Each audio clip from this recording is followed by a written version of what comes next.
bringing us up to date. The United States has recognised the Syrian opposition as the sole legitimate representative of the Syrian people. In an interview on the ABC network, President Obama said that he decided that the Syrian opposition coalition was now inclusive and representative, although he did stop short of authorising the arming of rebels fighting to overthrow President Assad. Meanwhile, delegates have arrived in Morocco for the 4th Friends of Syria conference. James Kelly has the latest. A big diplomatic move made on primetime television.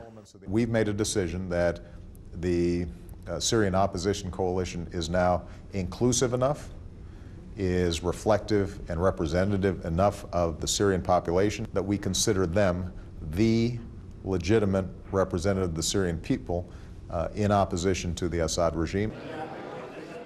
President Obama's announcement is likely to dominate talks among delegates at the Friends of Syria conference in Marrakesh. But the pace at which the international community has moved is a cause of much frustration. The Syrian revolution has been going on for almost 2 years. In the face of this killing and destruction, why this silence from the international community? We would like to see movement from the international community to protect the remaining children of Syria, the remnants of the country. President Assad, seen here on state television meeting Islamic education preachers, has always blamed terror groups for his country's plight. The US agrees that some of the rebel fighters do have links with extremists. America has designated one faction, al-Nusra, a terrorist organization affiliated with al-Qaeda in Iraq. On the ground in Syria, the bloodshed shows no signs of abating.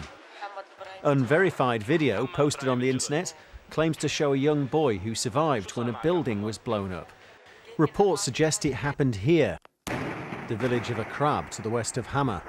A large number of people from President Assad's Alawite sect are said to have died. Opposition activists claim a pro-government militia group deliberately killed civilians they'd been holding hostage.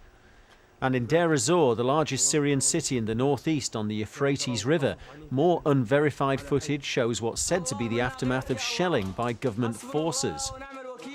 It's too early to predict what impact US recognition of the Syrian opposition will have on this conflict, but for many it comes too late to save them from its growing destruction. James Kelly, BBC News. Well, as the violence continues in Syria, more than 500,000 people have now fled the conflict to neighbouring countries. The United Nations Refugee Agency warns that many of the refugees